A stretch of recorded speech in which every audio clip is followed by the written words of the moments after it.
here Nick brought up an interesting point, which is death by reputation destruction, and how people can quote unquote kill someone because they've destroyed their reputation by lying about them or something other than that. And what's fascinating about this is I really resonate with it because I had some really strange Reddit hives that came out after me when I first started doing videos 5 years ago. And it was weird to go through because people would just kind of spiral and make things up, and it was really odd.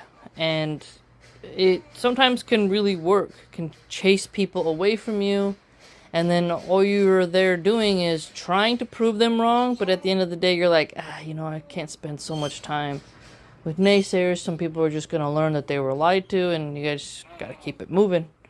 And so I think that's important for people to realize, how if you're going to say something, make sure it's true and you have conviction in it, and that's the best thing you can say to the best of your knowledge. You know what I mean? But there are some who, they don't do research and they just make things up.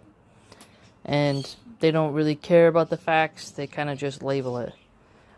For example, in one of the videos where I was criticizing MAGA, a person wrote in the comments, "You're a liberal shill."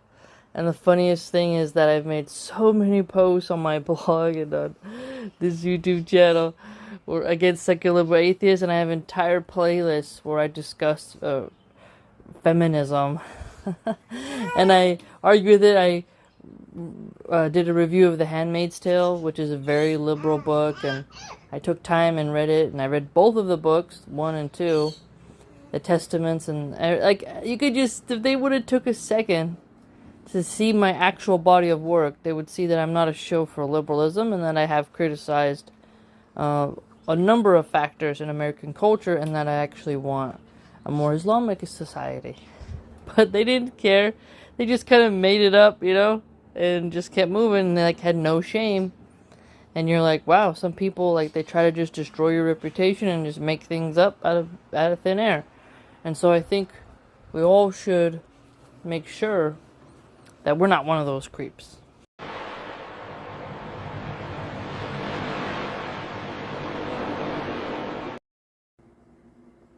At this point, PBD mentions that he doesn't get money from Assad.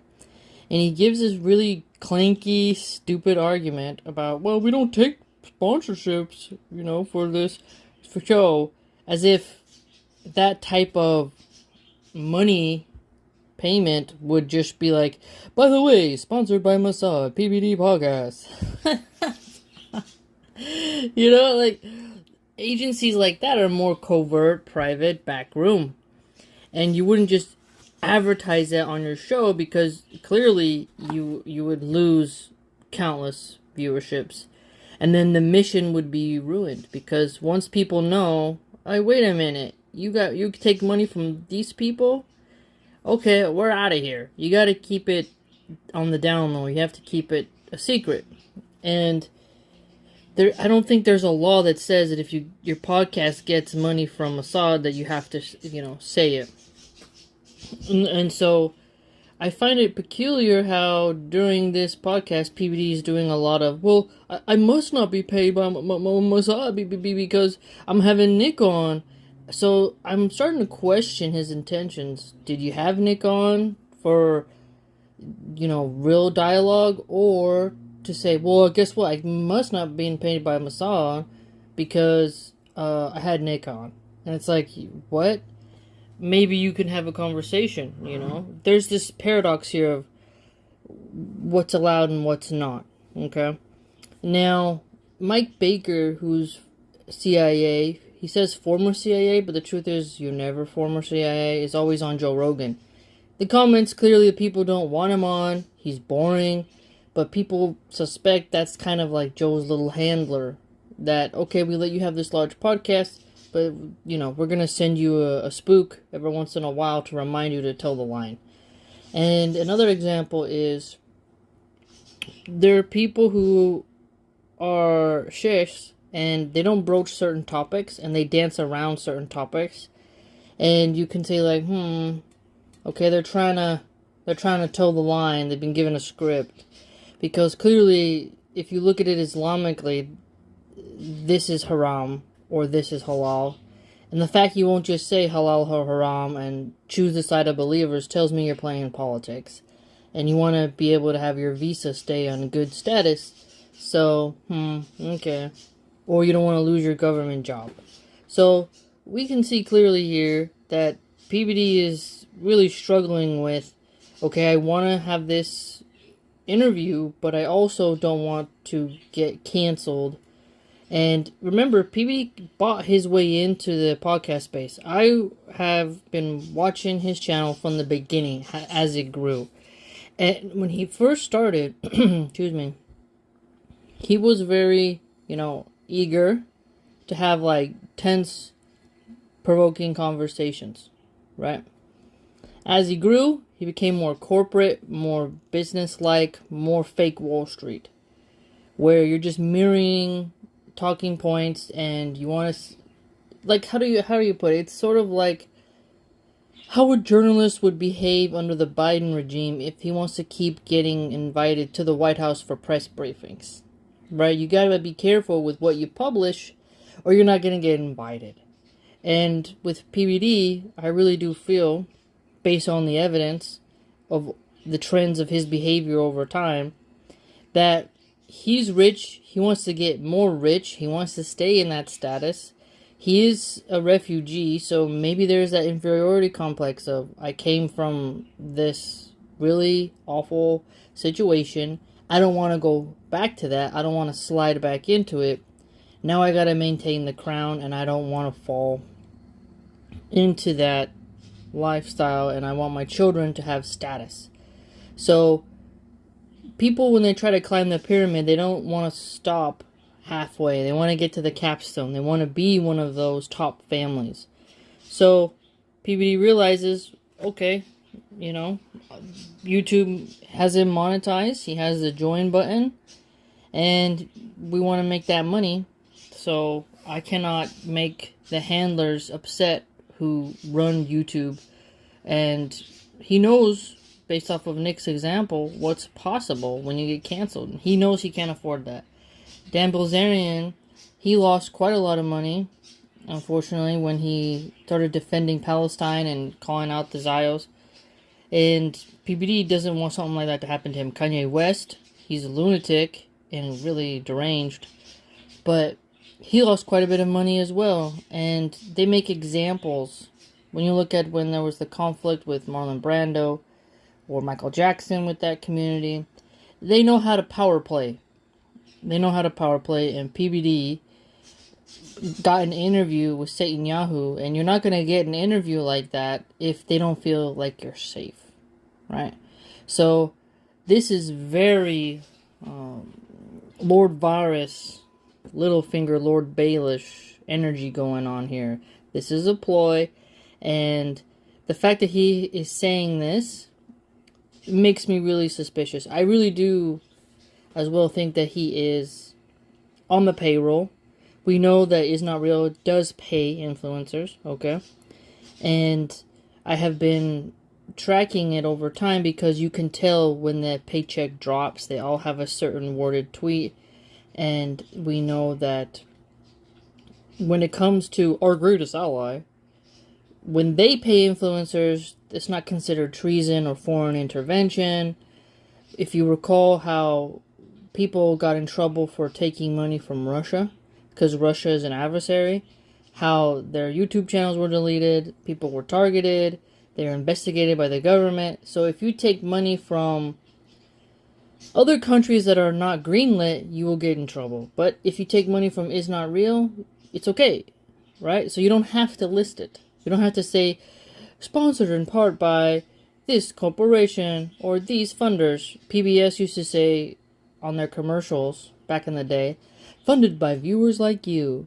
But with these more elusive organizations, they don't broadcast that. There's no commercial for the CIA where they're like, by the way, our asset that we need to remain secret and guide you, Operation Mockingbird, he's on our payroll. that would cancel him overnight. He would lose everything, and then he wouldn't be a power player. It's fascinating. Does he think people are buying this? Like, oh, because I mentioned it, I must not be on the payroll? Nonsensical.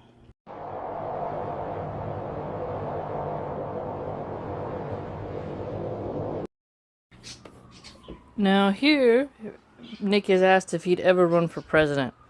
And I think that he could actually succeed in the newer generations, because politics in general is changing. For example, you could have someone like Kyle Kulinski of Secular Talk run for office, even though he said he doesn't want to. But in the future, I could totally see Kyle and Nick going head to head, because we notice that the Bush style of politics, the way of speaking, the way of carrying yourself is ending. Gavin Newsom, he's a bit more liberal. He's definitely more liberal and progressive than Biden. And then you have Alexandria Ocasio-Cortez, who I don't think would be a good president at all, but she's more progressive and liberal than Hillary Clinton. So you notice on the left wing, people are becoming more liberal and progressive. On the right wing, they're doing the exact opposite.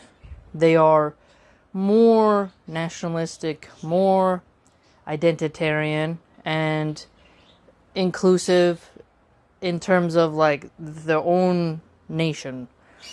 And there's a mix of war hawking and then isolationism, where no, we're going to take care of our own, no more new wars, we're going to just do what we got to do. But the militaristic aspect is there, and you'll see the left wing talk about healthcare, student loans, whereas in the right wing, I'm noticing more about jobs, AI, things like that. So we're seeing some similarities, but Nick would have to have quite a lot of security. And I think his opponent would bring that up in a debate.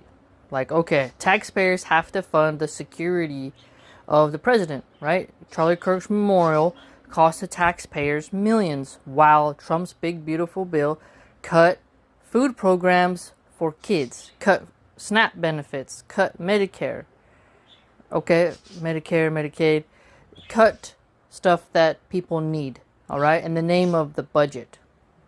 So there's a mix here, right? People are gonna start to not want to fund that kind of security, sort of how the people in the UK don't want to fund the royals anymore. Like, okay, you guys don't do much. We got the Prime Minister. You guys are a dying institution. Why are we funding Harry and Meghan's security? But you understand, because they're part of the royals, you can't just not have security. But the point that I'm trying to make is budgeting. That why is it that when the people need something, they're put at risk, but the wealthy politicians who can afford their own security don't pay for it, right? So an argument against Nick would be the amount of security you would need to protect him would be way too much, because he's controversial and clearly is not real, wouldn't allow, I know it's a strong word to say, but they would really not want someone like him in power. And we know what they're capable of with the Golden Pagers example. You know, they're merciless towards children. What would they do to make the United States of America learn its lesson that they better not put someone who they don't approve of in the White House? And, you know, they would have to grease his hands pretty well in order to get him to flip. And if he did flip, then his own base would turn against him. Do you see what I'm saying? So Nick would be in a pickle. Do you serve your base? Or do you betray your base? Do you sell out for money? Or do you risk getting blasted for not selling out? And Nick has already gone through a crazy person showing up to his crib before.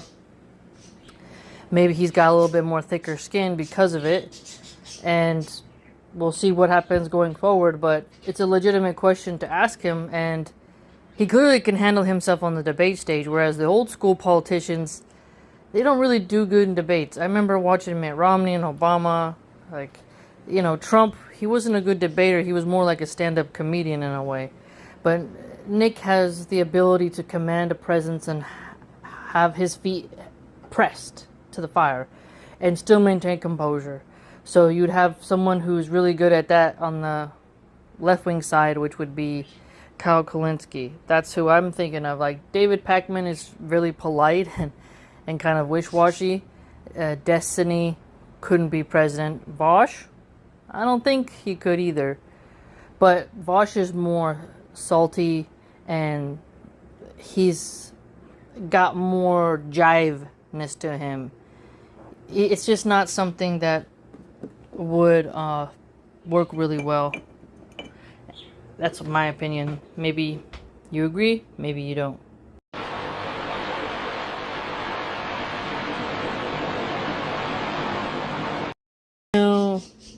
Now, PBD has done something that a lot of people do to Nick. Is they complain about his style. And the thing is, if Nick changes his style, he'll get boring. He won't have his uniqueness anymore. Because people now, we're over the NBC News, BBC talking heads. The professionalism has its points, but when you get too dry and too scripted, it's just not good to listen to. It's just dead. When you look at American culture, when you look at the music, the movies, you can't sing lullabies to bulls. It's just not gonna work. So, PBD trying to tell him to change how his approach is, I wonder what the intention is there. Weaken him, distort him, make him more polished. I would love him to not trash Islam anymore. But he does say some funny jokes about the Jays and women, which actually makes me laugh. It makes it interesting because you get a mix of politics, information, and humor. Us Muslims have to have good adab. I work on that. It's a struggle. But he's well-spoken, and he sprinkles in a little bit of comedy. That's okay. Now, his fans are another issue. The way the Groypers themselves behave, I felt it. No one really likes it. They're famous for that. They spam you with insults and other things, and it's not good to go through. You got to have a lot of thick skin. But and he's always been told, like, tell your fans not to do this, and how do you control, your fans. And everyone who's a male influencer on politics, they wish they could command that. Owen Benjamin, I think he wanted to have his bears operate like that as well. Like, where you have your mob that can just go and just flood someone's chat, and that's just how they do it. And Stykes, he does clanking, and I remember one time he was like, everyone go to the TYT chat and just put a bunch of spoons and say clank over and over. People like to raid chats.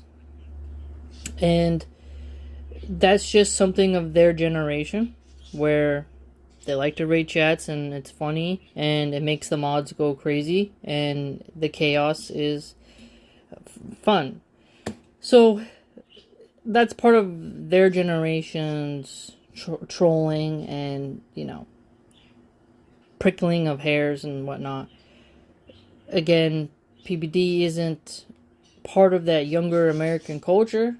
He's a foreigner, and he doesn't really get, who he's talking to. He idealizes America a lot, and he's always trying to prove himself as an American, but he hasn't really understood the bombastic attitude.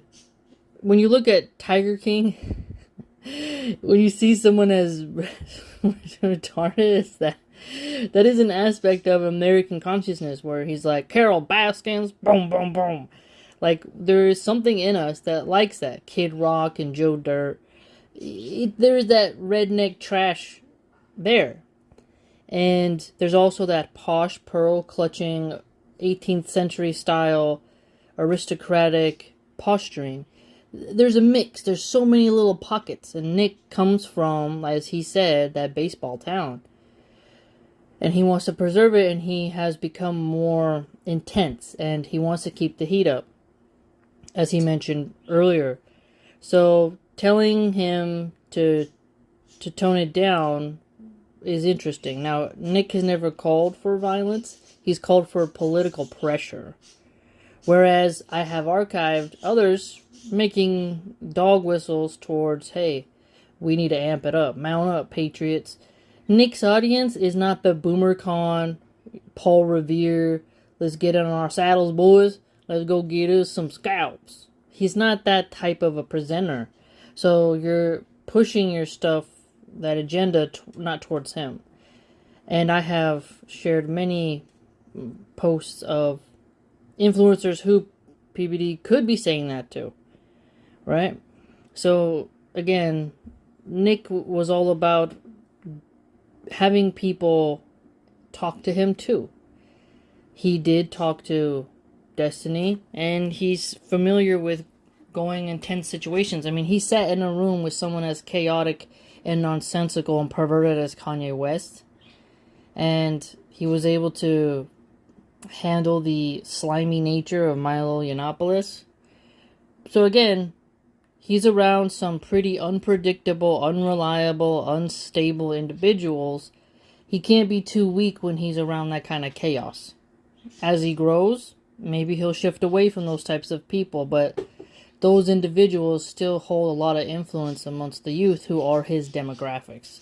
I don't think Nick is trying to be a Fox News host, and Fox News anchors are performative puppets.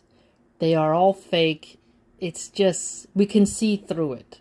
Okay? We have a lot of media literacy, and in our millennials and under, we got a lot of media literacy. Boomers have their own virtues and own defects, but the boomers and the silent generation types, they fall for a lot of that Ron Burgundy energy, but younger people don't. So PBD, he's not even been in the game that long. Nick built his audience up from scratch. Patrick bought his, so, you know. And he doesn't tell Vinny, who's always shouting and red-faced and sweating, to tone it down. Tom, who he has on his podcast panel, has some good points, but he's a bit boring. He's like the country club guy, which is needed for some people. But I always get bored whenever Tom talks. I'm like, oh, this guy's boring.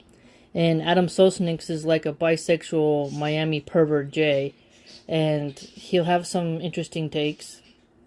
So you look at the whole spectrum, right, of the diverse panel that PBD has, but again, his demographic isn't Nick's, you know?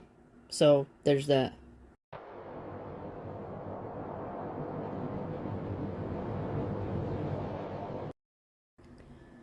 So PBD had to get in there. Is it Jews or is it Muslims?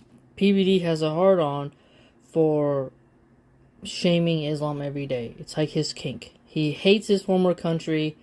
He dislikes how Muslims are growing. And he's got to make it known to Nick that he wants him to hate Muslims more. PBD likes Jays more. He likes that green money. And what I respect about Nick is that he pointed out how the Jays are more powerful. The only difference is I'd argue the Jays don't want to be noticed as how powerful they are. And the more I've studied in history about powerful people, the more I understand why they hide. When you look at the paparazzi, how they chased Princess Diana, how they get crazy over the royals, how deceptive the media is, now I understand why certain power players stay hidden. They don't need the spotlight.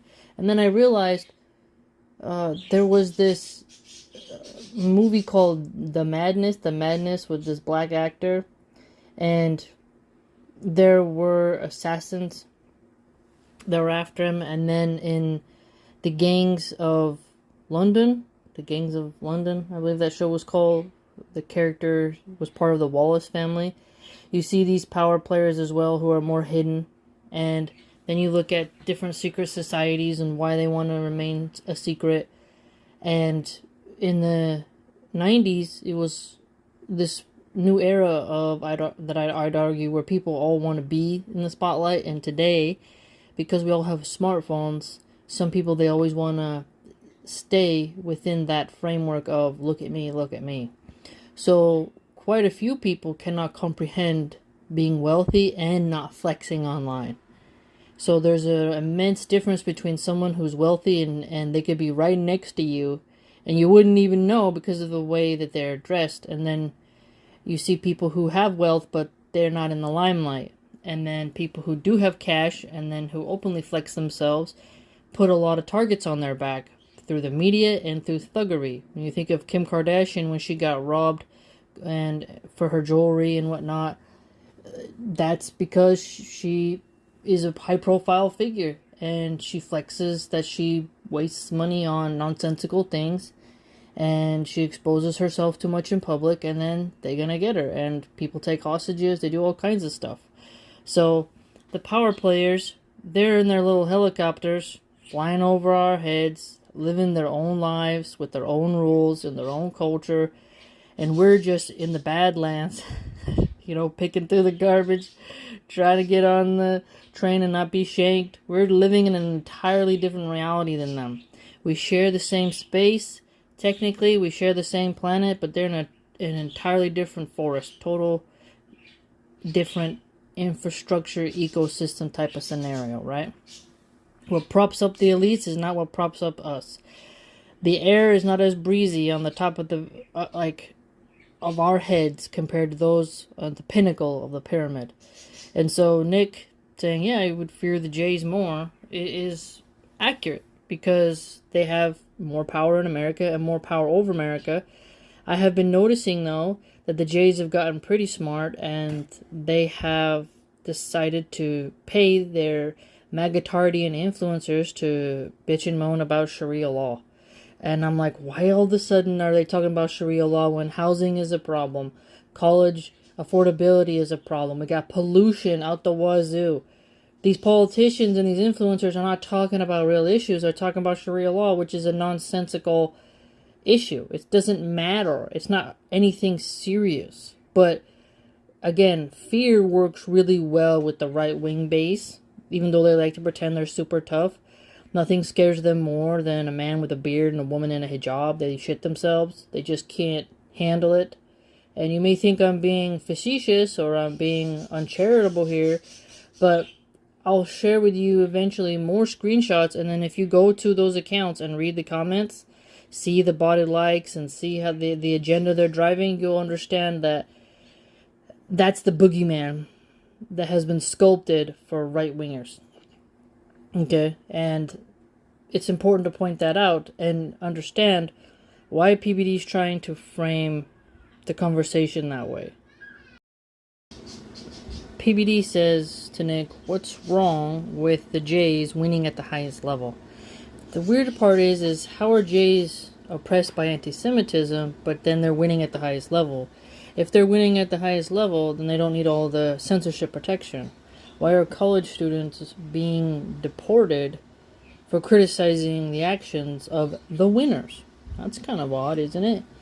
Why are there so many speech laws on social media around the winners if they're so powerful? Shouldn't they be so high above us that they don't even hear our cackling and squawking about them? It's strange that he's got to compliment the Jays consistently during this post type of analysis of Nick's reputation, right? So he's taken time to sort of see who Nick is, obviously, looking through his commentary, his videos and whatnot, posts on X, but he doesn't mention other important things. He consistently has to focus on the Jays. Think about that. Which tells us even more who PBD favors. He's anti-Muslim, pro-genocide, and loves getting his hands greased by the Zios.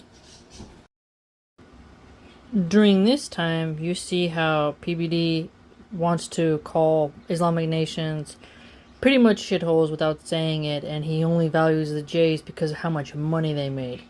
this is a very grotesque way of looking at it, because money doesn't equal morality, and Allah subhanahu wa ta'ala has created so many ruins across the earth of empires rising and falling. PBD even admitted the Assyrians got too cocky and they got wiped out. Now they don't have a country and whatnot, and no one really remembers them. So it's ironic that he's trashing Muslims for not having this sort of materialistic aim, that they're not all wealthy besides the oil countries, and that he respects the Jays because of how much money they've made. So this is a problem in society where money is put over humanity, where greed and misers make life miserable for everyone else. And this is where I can understand the Marxist perspective, where fat cats stuff their mouths and their, fiscal aims to the point where there's so many people without. And Pat admitted in this podcast that his weakness is women, so obviously he doesn't like moral, pious, hijabi women who aren't going to be eye candy for him and engage in escort behavior and whatnot. So the standard Islam places on women is not something that Patrick would be able to utilize. And he fawns over Andrew Tate, and Andrew Tate got famous through making whores. And so the thing is that when he's dunking on Muslim countries, he's totally ignoring Israel's role in regime change and destabilization, and ignoring how America has bombed so many of these places and put sanctions on them. So his whole role here is just to trash Muslims, suck off Israel, and placate the Zios who are going to watch this and be like, you better done a good job or else. So I don't, the longer I've watched this now, the more I can see what this is. I mean, it's good for Nick to get the exposure. He's got getting close to 2 million views just in a day, right? It's got 82,000 likes, 28,000 comments. So clearly, if he was allowed on YouTube, he'd be pulling in mad numbers. Rumble, he has a lot of subs, but Rumble's is it's not as good as YouTube. So again, if he was allowed on platforms, he would be crushing, and clearly they know that they have to suppress people. And this just kind of shows you who's artificially boosted and who is shadow banned and who is deplatformed, and you can see that the system is owned and it's not really as free market as they like to gaslight us into thinking. But the point is here is PBD's materialistic mindset to me is disgusting. And I love the believers and I want the best for Muslim countries, but we can't sit here and pretend that they're just bad because of Islam. It makes me really want to dig in more to Middle East history. I'm more into Roman history, Native American history, history of Mexico. I'm not necessarily into Middle Eastern history because I can't read Arabic and there's not a whole lot of good documentaries where you feel like you're getting the truth. So, maybe I just got to start reading into those books. But for PBD to just be like, they're shithole countries, pretty much is what he's saying. And the Jays are better because they get more money. And you're like, yeah, let's look at what some of these CEOs have done. The top adult content creators, like those websites, the CEOs are Jays. So you're supposed to be a man of God, right, PBD? So they're getting money from creating sin. And yeah, maybe that guy who got that haram money is, helping to build something, a school or something, but haram money is haram money. So again, PBD here is really just showing us he's a collared lapdog of the Zios. And this is just a cover. He got Nick on, but I'm not convinced for sure now. He's dunking on Muslims, so he knows by dunking on Muslims and Muslim countries, this will give the Zios something to soothe their feathers. They're foaming at the mouth probably. How dare this little slave step out of line? And then they're like, okay, well at least he's defending us and placating us and dunking on our enemies. So you can kind of see what's going on here.